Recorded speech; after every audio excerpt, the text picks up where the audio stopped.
High, আমি Subhashree and welcome back to my another blog. তো আমি আজকে বসে এডিট করছি যেদিন, সেটা হলো রাসমেলার লাস্ট ডে। ভেবেছিলাম লাস্ট ডেতে আরেকবার রাসমেলায় যাব, তো সব মিলে একটা ব্লগ তোমাদের সাথে শেয়ার করব। কিন্তু সেটা তো সম্ভব হয়নি, কারণ আজকে আমি যেতে পারিনি। তো ভাবলাম যে কদিন গেছি সেগুলো টুকরো টুকরো কিছু ভিডিও আমার কাছে আছে, তো সেগুলো মিলিয়ে একটা ব্লগ তোমাদের সাথে শেয়ার করে দিই। তো শুরু করছি আমার রাসমেলা ঘোরার প্রথম দিন থেকে। এটা কিন্তু আমাদের রাসমেলা ঘোরার দিন ছিল না, আমার আর কবিতা দুজনেরই কোচবিহারে একটা ট্রেনিং ছিল। তো আমরা সকালবেলা এখান থেকে গেছিলাম আর ট্রেনিং করে আবার এখানেই ফিরতে হয়েছে। আমি কিন্তু বাড়ি থেকে যাইনি, আর বাড়ি থেকে গেলে সচরাচর দিনের বেলা আমার রাসমেলা ঘোরা হয় না। প্রায় অনেক বছর হয়ে গেছে যে দিনের বেলা আমি রাসমেলায় যাইনি।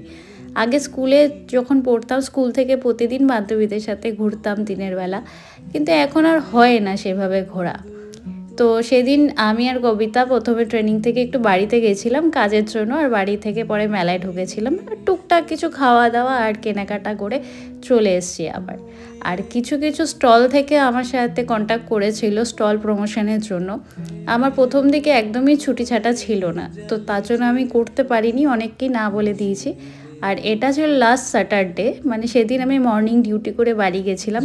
এই ফুড ফ্যান্টাসিয়া যে আছে, এটা আমার খুবই পরিচিত এক দিদির স্টল। তো ওই দিদিকে বলেছিলাম ঠিক আছে আমি যাব আর প্রমোশন করে দেব।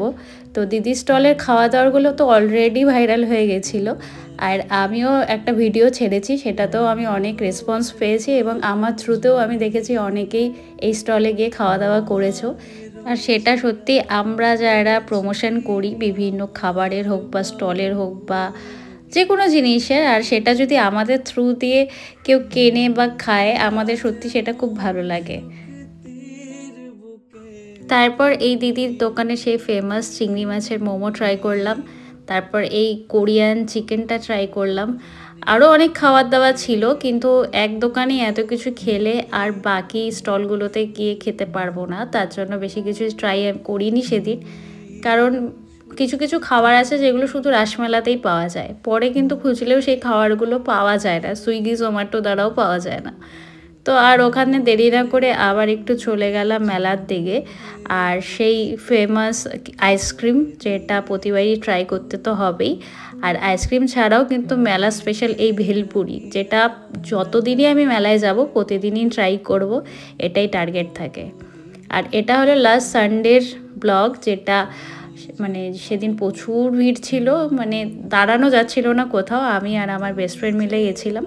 সেদিনও কিছু ইউনিক খাবার দাবারই ট্রাই করতে গেছিলাম, যেমন এই স্প্রিং পটেটো, যেটা প্রাইস নিয়েছিল ছোটোটা 50 আর বড়োটা 80। আর এটা ট্রাই করার পর আমরা একটু চলে গেছিলাম এক্সপো মেলার দিকে, ওখানে বসে বসে একটু এরকম রঙ্গ মারছিলাম। তারপর চলে এসেছিলাম এই লেজ মাখা, কুরকুরে মাখা, বিঙ্গো মাখা খেতে, যেটা চিকেন দিয়ে ওরা মেখে দেয়। আর খুবই বেশি প্রাইস মনে হয়েছিল খাবারের কোয়ান্টিটি ওয়াইজ। তারপর আর কি, যেটা বললাম ভেলপুরি তো রোজ দিনই খেতে হবে। আর বাড়ি আসার আগে দুজন একটু মিষ্টি পান পুড়ে দিয়েছিলাম মুখের ভেতরে। আর এই হলো মেলার অবস্থা, সেদিন প্রচুর ভিড় ছিল। তো এই ছিল আমার মেলা ঘোরার ব্লগ। 3 দিনই গেছি টোটাল, একদিন কবিতার সাথে, একদিন দিদি আর আমার ভাগ্নি, আর একদিন গেছিলাম আমার বেস্ট ফ্রেন্ডের সাথে। তো দেখা হচ্ছে নেক্সট ব্লগে খুব তাড়াতাড়ি।